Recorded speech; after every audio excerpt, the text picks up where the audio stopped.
everybody, Coach Hughes here, and we're with the Be Best You podcast. The idea, again, is in order to lead others, you can't be a mess, right?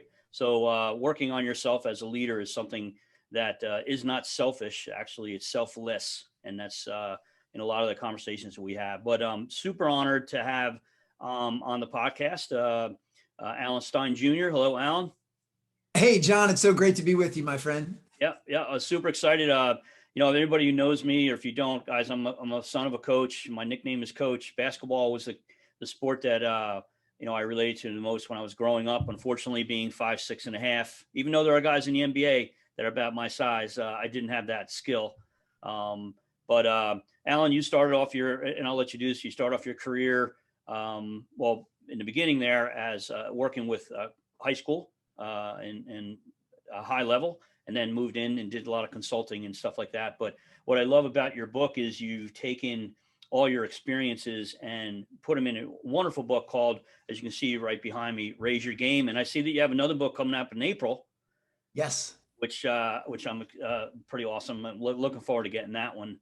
But wanted to really kind of get to the point real quick. If you wouldn't mind, a little bit of your background. How did you get to this point? What was your journey to this point? And why did you find that writing this book was important, not just for basketball, but life, leaders, and all that. So I'll let you lead up to that answer there. For sure. Well, real quick, I just want to touch on the fact with your nickname being Coach. That's probably one of my favorite things in the world is when I see a fellow athlete, and maybe I haven't seen them for a decade. Some of them I trained 15 to 20 years ago. They're past playing sport. Their moms, their dads, they've got families, and we reconnect. And they still call me Coach Stein after all of these years. Yeah. It's one of the best feelings in the world. And I think, Coach has so many different connotations to it, but it's one that's really near and dear to my heart. To that point, I'm sorry, to there. I one of the things I feel like the word coach, and it means so much to you that way, but do you not also feel like it's a moniker that people throw around a lot and they wear it on their shirt, but just because they're in that position of being a coach doesn't mean they're a coach, right? Oh yeah, I mean, coach is something you have to earn, and and that's again where I'd like to believe I earned that moniker. If someone's going to call me that, 2 decades after the last time we worked together, so yeah, it's a pretty cool thing, and to be honest with you, even though at present my actual title is keynote speaker and author, mm-hmm. I most identify with being a coach. And if anyone ever hears me speak, or if you do have a chance to read the book, you'll see that it's through the lens of someone that takes the coaching craft very serious. And it's not that I have anything against being called a speaker or an author. I mean, those are great monikers as well. But a coach is someone that is there in full service of the person or people that they're working with. It is my job as a coach in any area of life, whether it was basketball or business, is to fill people's buckets, to have a vision and to help take them to a place that they might not be able to get to on their own. And that does carry a lot of gravity to it, which again is why I'm thankful to have that. And I think when I'm doing my corporate work now, it's very obvious that I come from a coaching background, because what's most important to me is not necessarily to motivate somebody. I think on some level you need to have some intrinsic motivation, but my job is to actually offer some practical and actionable strategies, some tools that folks can implement immediately to start to see a change in their behavior, in their mindset, in their perspective, in their habits, in their discipline. So as a coach, it's my job to actually help create behavior change. And I tried to write that book as well as the one that's coming out in April in that manner. And certainly in all of my keynotes and workshops, try to do so in a way that will actually spark change. Because ultimately that's the goal, is to get people to do things differently than they've been currently doing them. I love it. I mean, that, and the book accomplish that, by the way. So but sorry, I mean, that's one of the things, my brain went over there real quick, but if again, leading up to this position of writing the book, your journey was, and the one thing that what I got from listening to a couple of interviews you did and reading a book and reading some articles was one word stuck out to me is how much the power of observation, and how you knew how to do certain things, but you watched Kobe, and you watched Stephon, and you watched Kevin Durant, and you watched Coach K, whomever it was, but I saw that coming through your book a lot was how you as a learner um, had the power of observation. You really made the point to sit back and watch what was happening and take that all in. Well, in addition to being a coach, I take tremendous pride in being a student and being a student of life. So I've been a very observant person for as long as I can remember. And to put this into a little bit of context for anyone in your audience that's not familiar with who I am, which I would imagine is the vast majority of them, basketball was my first identifiable passion. And I fell in love with the game at 5 years old. And here 40 years later, basketball is still a major pillar in my life. And, I was thankful to be able to play the game all the way up through college. I played at Elon, a small school down in North Carolina.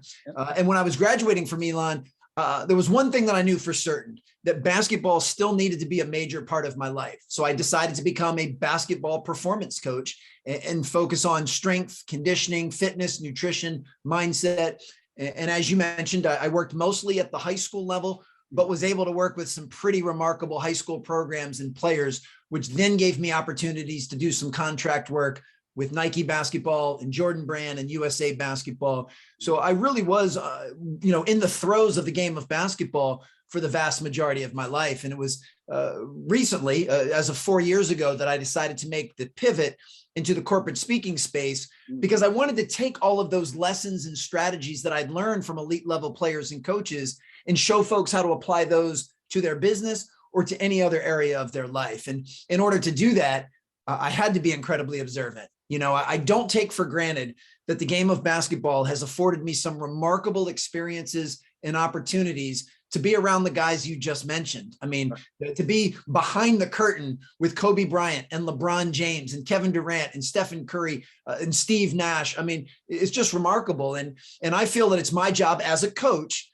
to be a steward of those strategies and pay them forward. So if I was fortunate enough to be privy to some of the behind the scenes stuff that I learned from them, I want to pay that forward and share those lessons and practical strategies with as many people as I can. And that's where the observantness comes in.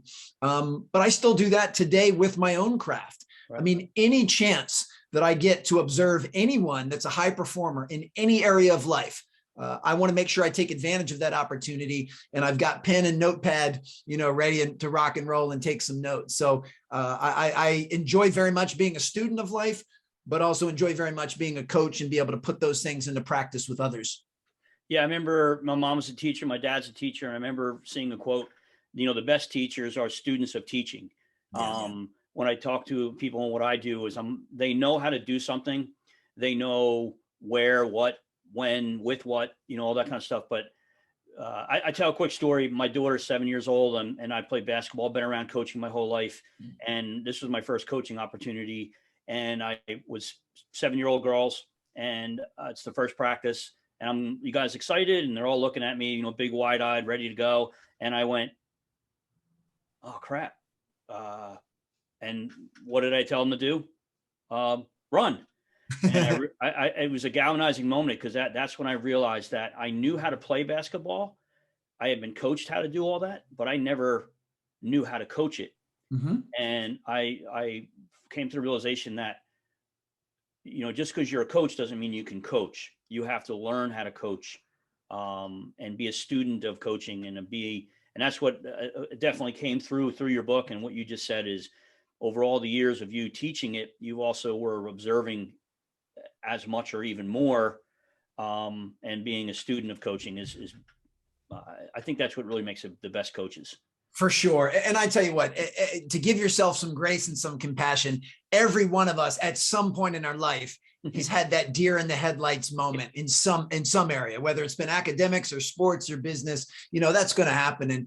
And one of the things that I learned through being both a student and a player, as well as a coach, is the importance of preparation. And I'm a huge believer that the things we do during the unseen hours to prepare is what allows us to perform at a high level in any area of life. And the more we can focus on our preparation, the better off we'll be when, the proverbial lights come on and the cheerleaders start dancing. But to your point, what you need to do to prepare as a player is different than what you need to do to prepare as a coach. But the thing with the highest utility is the fact that there is preparation that needs to be done. And yet now that I'm in the corporate speaking world, I am relentless in my preparation for every keynote or workshop or training that I deliver, from doing my due diligence with the organization that I'll be speaking to really getting a firm understanding of the audience and what their challenges and their pain points are and how I can best serve them,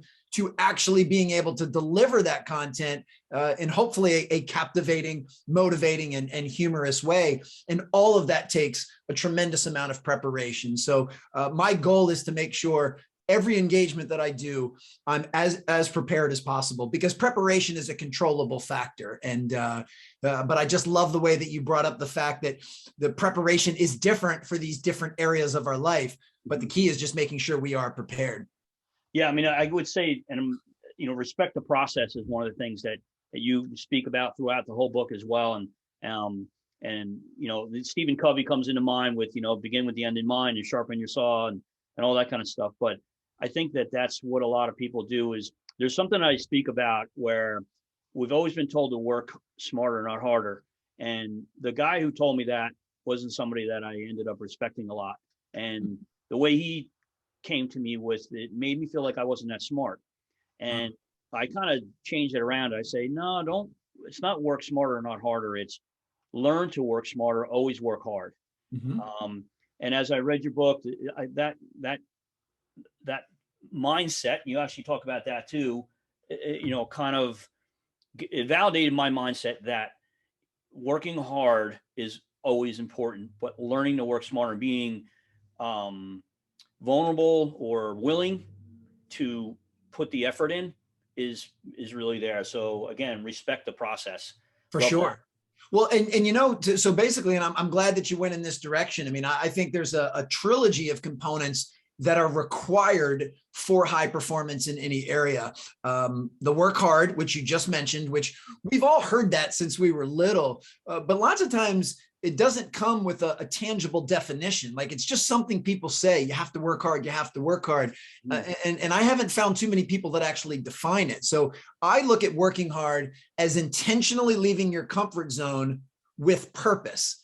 And a key part of that definition is the with purpose part. It doesn't just mean just to give a great effort haphazardly. You got to do so with great intention and great purpose. But yeah, without working hard, there's no chance that you'll perform at a high level. But I like that you coupled that with the working smart, which is an incredibly important part. In fact, I think as we get older and we gain more life experience and we mature, we're able to heighten that and the ability to fine tune what it actually means to work smart. And really, ultimately, that means being able to not get distracted by all of the noise that's around us and have that razor sharp precision in staying focused on exactly what it is that we're trying to accomplish and what is the process or system that'll get us there as fluid as possible. So you have to work hard, you have to work smart. But then another key component, the third leg to that stool, if you will, is you have to do those things consistently. That's one of the most important portions, is the consistency component. It's not about working hard and smart just when you feel like it, or when it's convenient, or when you want to. You need to work hard and you need to work smart as consistently as you're capable of. Once again, if you want to perform at a high level, and if you want to not only achieve high performance, but if you want to sustain that excellence, then you have to have those three components as well. Yeah. One of the things I'll mention to somebody else, I'll say, what do you want out of your life, or what's your goal? And I'll maybe throw an idea out there. They want your own plane. Everything's thrown at today is success, and you want all these things, and they'll say, yeah. And I'll say, well, all right, well, how bad do you want it? And they go, I want it really bad. I go, okay, are you willing to do this, this, this, this, and this? And they're like, well, can I just do this, this, and this? I'm like, no, you have to do all of these things in order to have that. And they're like, oh, and I said, then change your goal, because, again, the stories that you tell through the book, and I hope everybody gets this that I'm going to be talking to, you talk about Kobe, the story about getting up in the morning, Stephon Curry doing what he did, what Kevin Durant did, so on and so forth, about the work that's done. What do you do? Create an unstoppable mindset. I love that. create an unstoppable mindset. You know, here's how I view that mindset, which, you know, I can also parallel that and just call that a winner's mindset or a champion's mindset. At the foundation of that mindset is the daily belief that I'm simply going to do the best I can with what I have wherever I am. I'm going to do the best I can with what I have wherever I am. And the reason I love that is, you know, inherent in that definition and in that mindset is you're going to eliminate a trilogy of behaviors that, once again, will undermine your performance at every stop. And that's blaming, complaining, and making excuses. If you just focus on doing the best you can with what you have where you are, then there is no room for blaming, complaining, and making excuses. So, you know, one thing that we've all seen, regardless of the industry you're in over these past 18 months with the global pandemic, is many areas of life had a major shakeup, and a lot of things got turned upside down. And that's where this mindset was even more valuable. You're saying, okay, I know the world is different. I know things are different. I know I can't do everything the way that I used to or the way that I want to, but that doesn't matter. I'm going to do the best I can with what I have wherever I am. And I'm still going to show up as my best self, even if showing up now means showing up remotely or showing up virtual or showing up through a Zoom video call.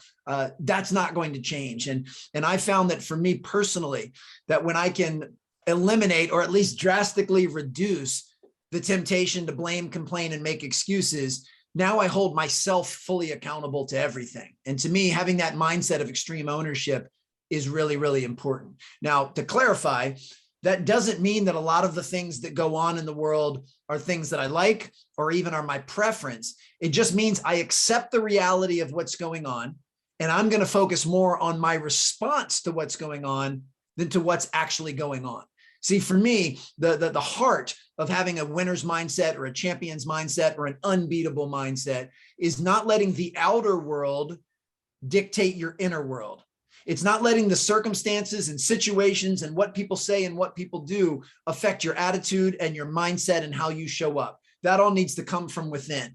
So that's really what I'm trying to work towards. And, you know, if you and I sat down and did a session and you were asking me about my goals, for me personally, my goals are much more framed around the person I'm trying to become, not necessarily a bunch of things that I want to have. I think those will just be the byproduct. I think if I can continue to work and to grow into the person that I'm striving to become, all of those other finer trimmings of life will simply be a byproduct of that. You know, I look at success, I look at wealth, I look at any of those things as a byproduct of the person you become and the value that you can add to others. So instead of worrying about those things, I'm trying to come from an internal approach and just focus on being the type of person that can deliver massive value to people, fill other people's buckets. And I believe if I'm capable of doing that at a high level, those other things will simply find me. Yeah. I mean, help enough other people accomplish their goals, and and when you make your goal that goal and you help those people accomplish that, then then you're accomplishing your goal. The Absolutely. Other thing is in the industry that I'm in, or it doesn't make it, everybody's talking about how hard it is to find people. And I think of the gentleman that I follow, the leader of our company, and he talks about, you know, it's hard to find good people, but if your mindset is it's hard to find good people, then you'll never find them. And you're not, you know, I heard through there the word diminish. And I think sometimes people feel like when you say it's not a problem, that it's not the problem that everybody's making it out to be. Doesn't say you're not saying it's not a problem. You're not diminishing the reality that it's hard to find people. But all these people in my mind are sitting over here talking about how hard it is. But there's always the one or two people that are out here not getting involved in this. Yeah. Well, and that's the thing. If you can accept the reality, there is no question that in today's business landscape, things in a variety of capacities are more challenging than they were 2 years ago before the pandemic. I mean, we're seeing supply chain issues, we're seeing hiring shortages, you know, all sorts of logistics that are making things really difficult. Yeah, once again, I'm not denying that those things are going on. Yeah. What I'm saying is, if those things are now fact and those are realities, the only part of the equation I control is my response to those things. So if I'm hearing you correctly, I would agree completely that yes, it might be harder to find quality, competent people right now, but I'm not going to focus on that part of the equation. I'm going to focus on what can I do to attract and recruit and train and develop the few people that are good and qualified and competent out there. I mean, let's not get hung up on the stuff we don't have control over. I want to keep the keys to the car in my possession and focus on my own attitude, my own effort, and my own response. So even though it's a tough recruiting climate right now, it's a tough hiring climate, what can I do to still move forward and to make things better for myself or for my business or my industry? And that's where I want to put my focus and my attention and my energy. A book, Grit, Angela Duckworth. I don't know if you know, and she talks about optimists and pessimists. And, I think that you can't, and it's the idea that, the glass is half full or glass half empty. I don't think that coaches need to focus on either of that, because when you're focused on one or the other, it's focusing in on, well, the glass is always full, half with air, half with water. And you can't stay as a coach, as a leader, who's going to follow somebody who's always like, oh, I don't know, this is hard, or I don't know if we can do it, or, you got to have that. You got to understand who you're going against and the reality of it, not diminishing the challenges, but then also not get caught in that, again, create an unstoppable mindset. That doesn't mean, and you also speak in there, and I don't have it written down, about, everybody's trying to become perfect or perfection. And it's not about, maybe if you can clarify, you said something about, it's not, everyone tries to get it perfect, but again, going back to respecting the process, you're never going to be perfect. It's the process of going there, right? Yeah, absolutely. Yeah. I always have high empathy and compassion for folks that get stifled by perfection, because it's unattainable. What we all should be much more inspired by is progress. So don't worry about perfection. Just focus on making sure you're making progress, that you are a slightly better version of yourself today than you were yesterday, and that you're going to do the work required to be a slightly better version of yourself tomorrow. Yeah. And know that even knowing that it's not going to be this perfect straight line. We all hit road bumps. We all have setbacks. We make mistakes. We have adversity. We have down moments. Like life is not this perfect linear progression. Just know that it's the attempt and the intention to continue to grow and mature and develop and sharpen your own sword. That's what's most important. So if you get stifled by imperfection, which we all are, to me, that's the one of the most liberating things we can do. And this is a part of self-awareness, which is a non-negotiable for high performance, is acknowledging that I have flaws and I have imperfections. I have fears. I have insecurities. That's okay. That's part of what makes me who I am. And like running a marathon. Yeah. And instead of letting those things, control me, I now control them. Yeah. Because I'm not trying to hide behind it. And that's ultimately, you brought up another word earlier that I love, which vulnerability, which Dr. Brene Brown really brought to the forefront of pop culture, in this concept that I can acknowledge that I have flaws and imperfections and that I don't do everything perfectly. That's okay. That I'm not going to deny that as part of my humanity. But what I can do is continue to work with great intention and purpose to keep improving. And so when it comes to progress and this whole concept of the process, it's not so important where you are at this moment. What's much more important is the trajectory at which you're going. And as long as that ramp or that arrow is slightly pointing up, even if it's at a very low percentage grade, and you know that you are slowly making progress and getting better, that's where you should put most of your value. And that's where all of your effort and your focus should go into, is constant progress. And one last thing on that point, I heard a gentleman named Peter Crone, who I'm a huge fan of, said that we all are both works in progress and masterpieces simultaneously. So on one hand, you should be proud and feel some contentment with the human being that you are, flaws and all. But at the same time, know that you're not done. You're still under construction and you still have work to do. But those two things can coexist. And the reason that's important is, if we're always postponing everything to the future, I will be happy when, I will feel successful when, I'll be able to rest when, then we don't actually take advantage and enjoy the present moment. Everything has been cast off into the future. So I think there needs to be a balance of living in the present moment, feeling some inner peace and some contentment with the person you are today, but still rolling up your sleeves and going to work so that you can continue to improve for tomorrow? Yeah, what I heard in there is one of the things we do in our workshop is we have a 4-step process, and it works something like this. On the beginning of the week, we talk about, it's a 5-day class, and beginning of the week, it's who are you? And we do a life assessment, the wheel of life, and you got all those areas. And we don't talk about faith, we don't talk about some of the other things, but we talk about finance, fitness, those kinds of things. Yeah. And then we'll say, well, the second step is typically, well, where do you want to go?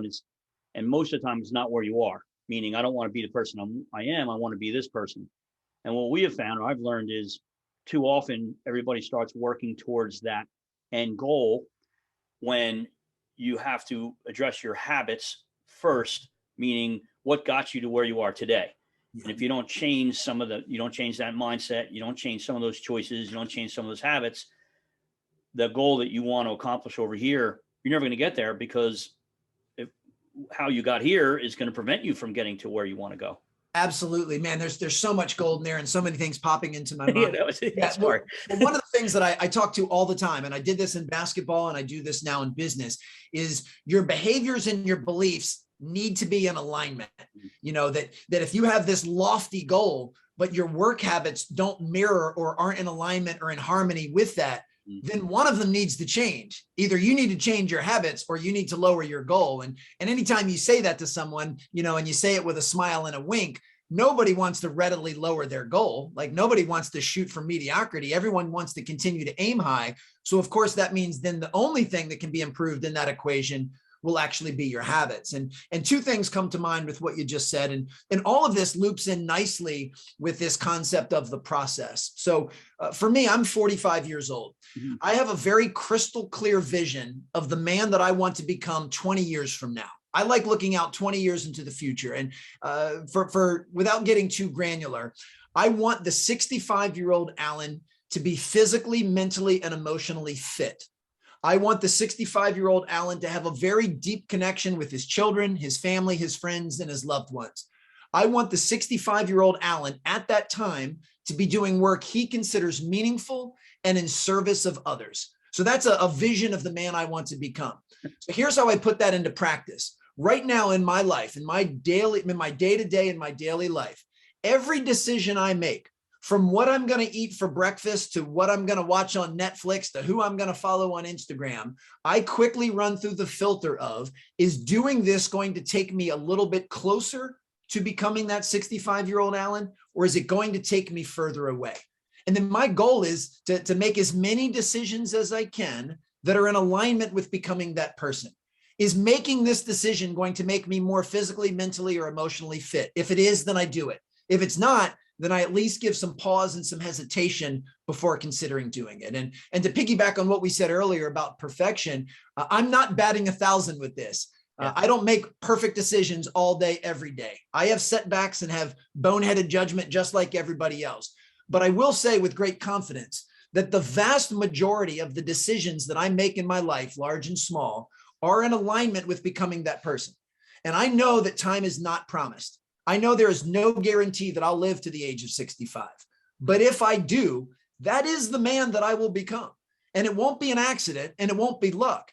I'm designing my future right now in the present by making decisions that are in alignment with the person that I'm trying to become. So for me, that's an incredibly powerful filter.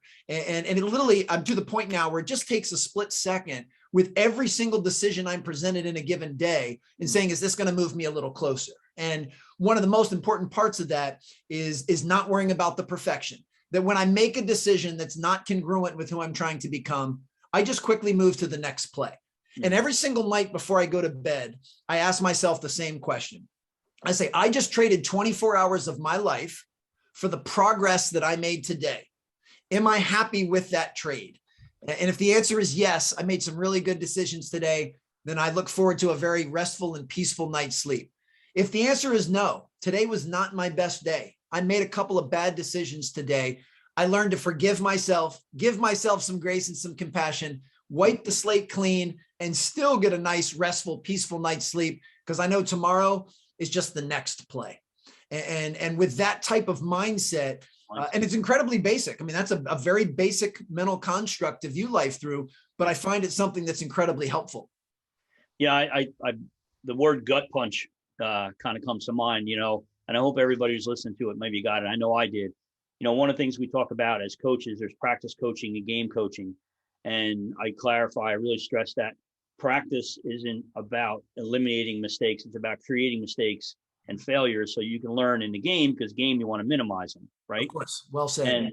And the thing that I kept heard, a couple of things I heard through that, your last little part there, was I feel like when people have this goal, this mindset, and there's a difficult road in there, it's easy for people to, I hate to use the word quit, but let's just say it. It's just easier to not deal with it, and then they get off on something else. And I see a lot, myself included, we quit too easily when we come to what we really want, and then what it requires in order to get there, and that short-term pleasure for long-term pain. We'd rather choose that than short-term pain for long-term pleasure. For sure.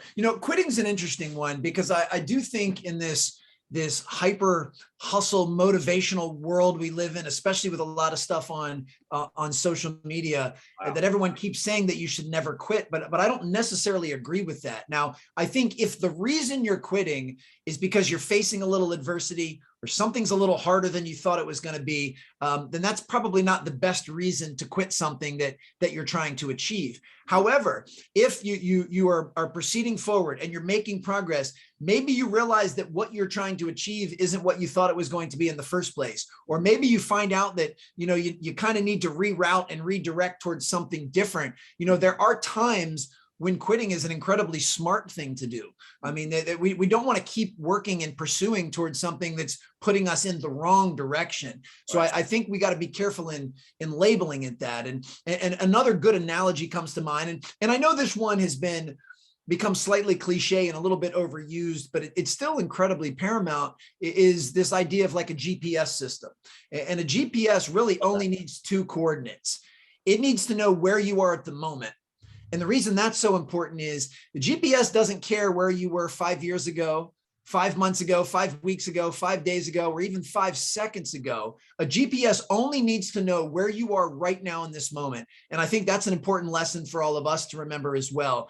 Don't get caught up in where you were in the past. Learn from the past, no question, and use what you learned from the past, but be more focused on where you are right now.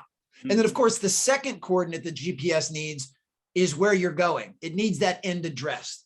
So I have a very firm grasp of the man I am at present and where I am right now as we're recording this. And as I just shared with you and your audience, I also have a crystal vision of that end address at least 20 years from now of the man I'm trying to become. So I have those 2 points crystallized. And now all I have to worry about is the process of being able to get there. And that process is going to be my habits, my daily decisions, and my choices. And very true to a GPS, if I have a misstep, if I get off on the wrong exit or I make the wrong turn, the GPS is just going to simply reroute. It doesn't give up. It doesn't quit. It doesn't throw itself out the car window. It simply says reroute. So you took the wrong turn. Okay, now we're going to course correct, and we have to make a few additional turns to get back on course. And it's the same thing with us as we're trying to pursue any goal or any achievement or to whoever we're trying to become. It is not going to be a straight line. You're going to do the best you can with what you have where you are. And when you make a misstep or a mistake or you get off on the wrong exit, then you're just going to have to simply reroute. But we have to stay crystal clear in where we are and where we're trying to go. And those 2 points are something we should think about rather constantly. Wow, absolutely amazing. 2 things. The Matthew McConaughey Oscar speech, I'm sure you've seen that, where, oh yeah, that reminded me of, like you said, who do you want to be in 25 years? I won't ruin it for people. Look up Matthew McConaughey Oscar speech, and you'll get some chills at that one. Very much. And the other was going back a couple minutes, you had talked about becoming the person you want to be.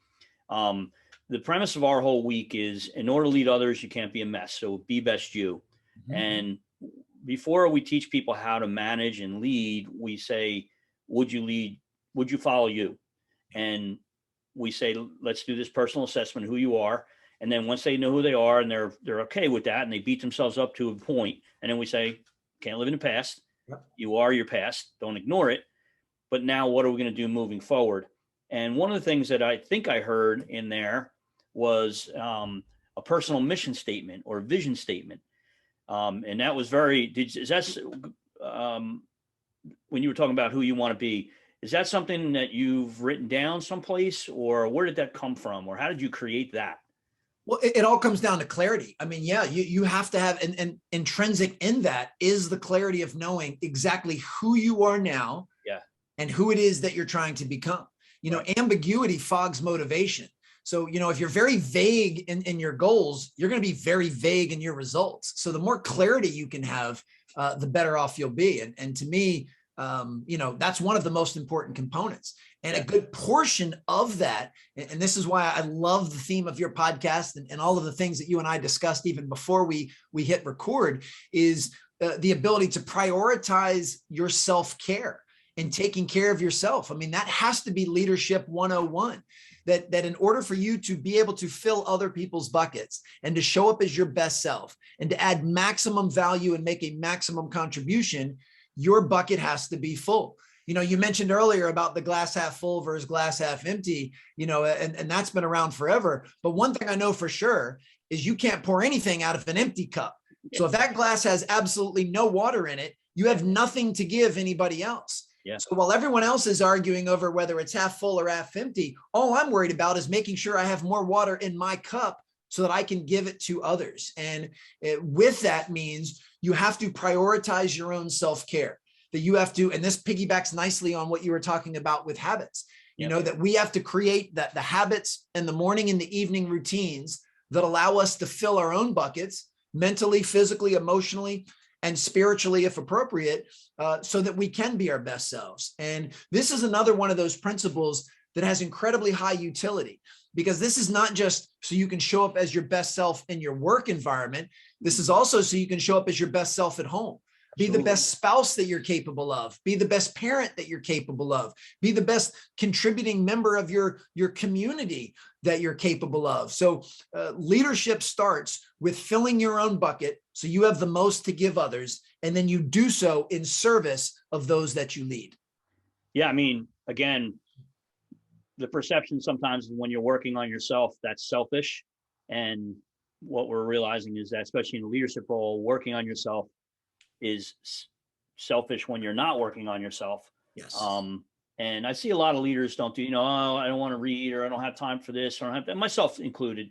And sometimes you got to be uncomfortable in order to have, what you want. Could you, when you went back earlier about who you want to be in the vision statement, could you repeat, do you remember what you said back then about who you want to be? Yeah, I know exactly who it is that I want to be. You want me to list off the traits of the 65-year-old Alan? Is that what you meant? Yeah, because part of it is what piqued my curiosity is I think it's kind of part of this whole be best you. And because I could talk for about 5 hours with you, by the way. I know, I love it. But trying to I want to kind of I'm just looking at my time. I know you're busy. We're about 45 minutes or so. And I'm sitting there trying to write stuff down, and then I'm realizing, wait a minute, I don't need to, because you have a book. And there, and then the next book I can't wait to get. I'm sure it adds more of it. But I think being the best version of yourself, be best you in order to lead others. Again, the funny part of it is because no one's going to follow a mess. Yeah. Working on yourself is not selfish. It's selfless.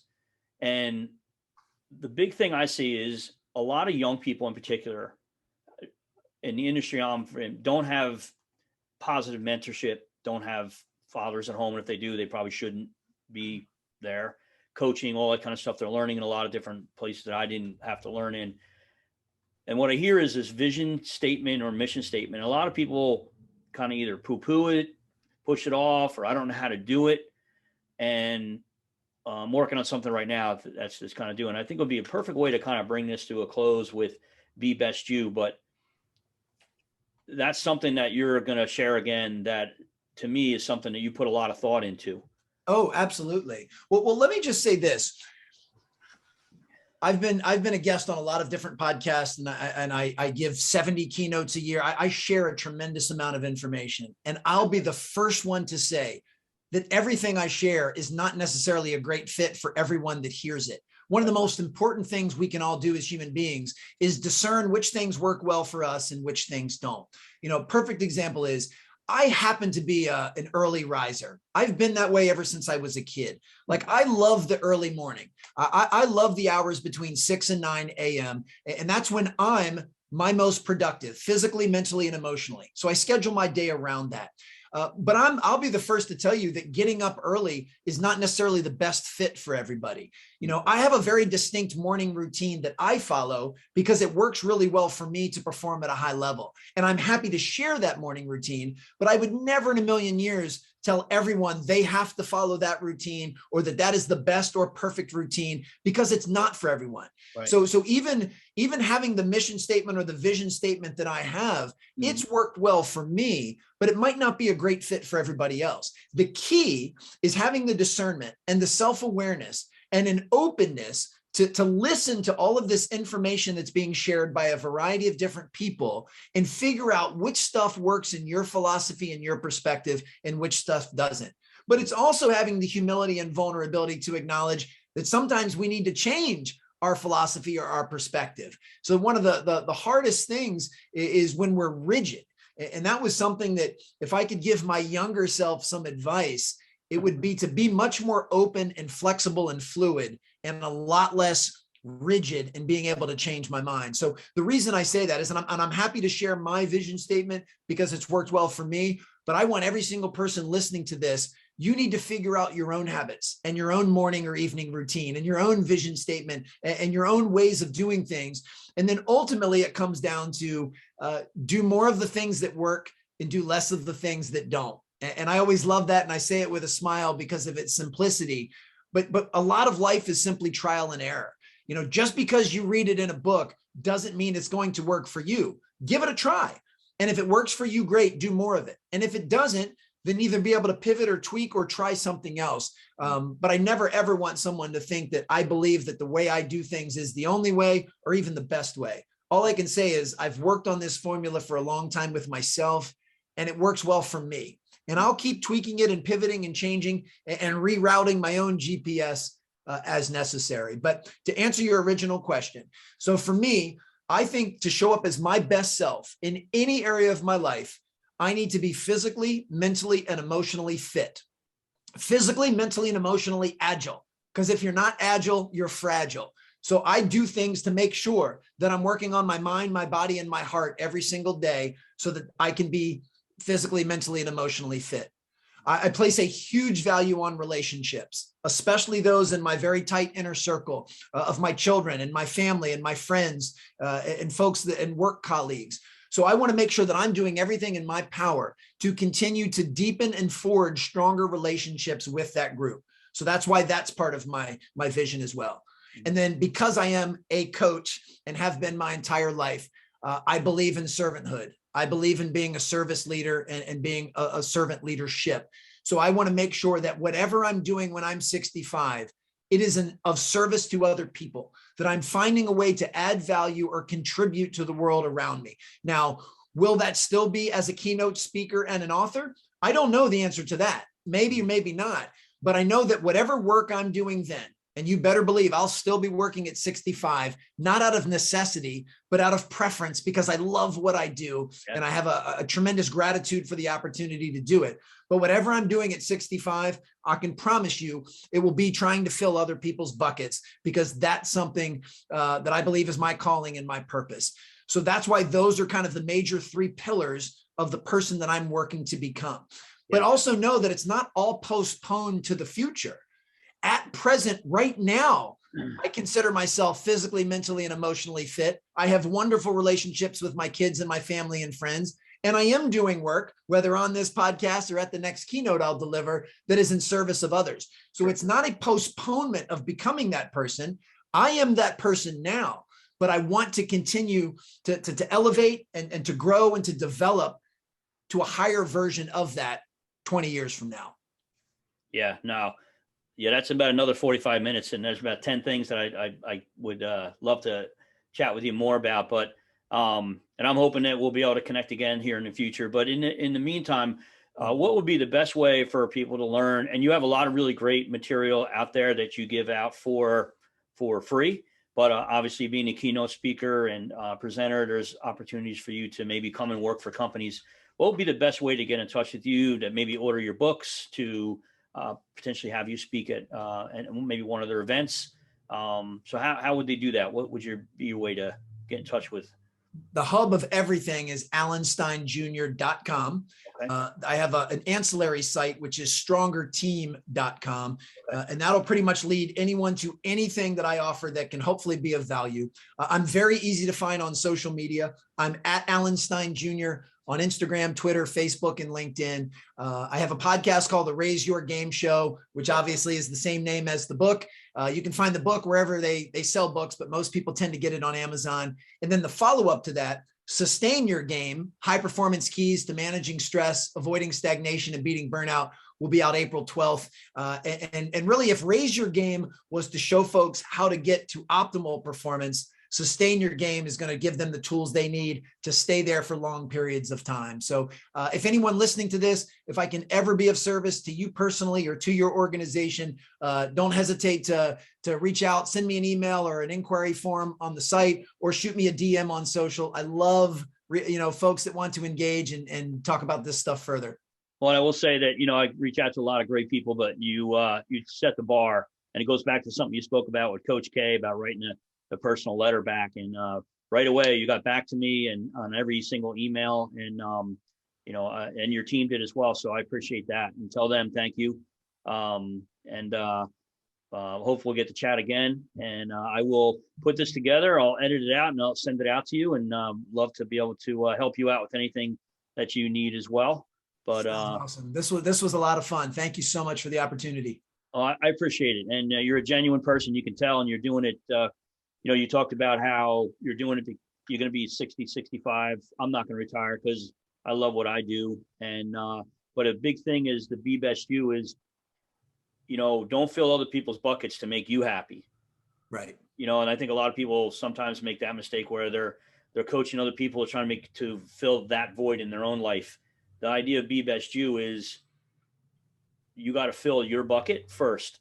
Yes. And then if that's what you want to do after that, is fill other people's buckets. But if you're trying to fill other people's buckets and not filling your own, eventually people aren't going to want to take what you're giving them. Well said. Right. Absolutely. I love it, man. Well, this was so much fun, yeah. and you're doing a tremendous job. Keep it up. Let me know anything else you need from me. Whenever this does post, I'm happy to amplify it. So make sure you tag me. And if you hear of any speaking opportunities, referrals are basically the lifeblood of business. Sure. So I really appreciate you thinking of me, brother. Yeah. All right. So I'll bring this to a close here, and then I'll keep you on for 1 second after. But okay. This is Coach Hughes here from the Be Best You podcast. Again, no one's going to follow a mess. If you didn't get something out of this, then there's nothing I can tell you, right? I'm not going to, you got to work on yourself, and there's some great stuff in here. Please order his book. It's well worth it. Order for your team. I actually have 12 books that if you, after you read this, which you send me 3 talking points. Alan was kind enough to autograph them. So I'll send an autographed version of his book out to you. So from the Be Best You podcast, until next time, Alan, thank you. You're welcome.